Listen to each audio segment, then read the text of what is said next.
Hi friends, ఈరోజు అయితే మా ఊర్లో చేపల చెరువులో అయితే చేపలైతే పట్టారనమాట. మేమైతే 2 కేజీల చేపలైతే తీసుకున్నామన్నమాట. మీకు ఈ చేపల పేరేంటో తెలిస్తే కామెంట్ బాక్స్లో కామెంట్ చేయండి. ఎప్పుడైనా మీరు ఈ చేపలు తినుంటే వీడియోకి లైక్ చేయండి.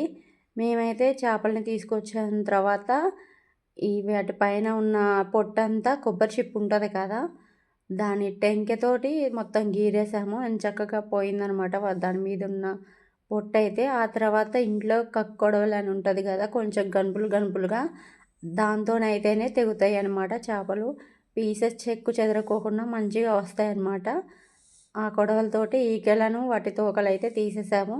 తీసేసిన తర్వాత మనకి ఎలాంటి సైజులో ఉండాలో అలాంటి సైజులో పీసెస్గా కట్ చేసుకోవాలి. కట్ చేసుకున్న తర్వాత వాటి పేగులు అవన్నీ తీసేసుకొని తలలో ఉన్న కండ్లు అవన్నీ తీసేసి మంచిగా కొంచెం ఉప్పు వేసుకొని వాటిని పీసెస్ని బాగా కడగాలన్నమాట. ఎందుకంటే ఆ నీసు వాసన అనేది ఉప్పు వేస్తే పోయిద్దనమాట. పీసెస్ కూడా చాలా నీట్గా, చాలా ఫ్రెష్గా ఉంటాయి. మీకు ఈ వీడియో నచ్చినట్లయితే ప్లీజ్ సబ్స్క్రైబ్ చేసుకోండి. మొత్తానికైతే 2 కేజీల చేపలు అయితే క్లీన్ అయితే చేసేసాము ఇంట్లోనే. ప్లీజ్ అండి, లైక్ చేయండి, షేర్ చేయండి, సబ్స్క్రైబ్ చేసుకోండి. టేస్ట్ మాత్రం కూర అయితే మామూలు లేదు, సూపర్ టేస్ట్ అయితే వచ్చింది. మీకు ఈ వీడియో నచ్చిందనే అనుకుంటున్నాను అనమాట. ప్లీజ్ అండి, సపోర్ట్ మీ.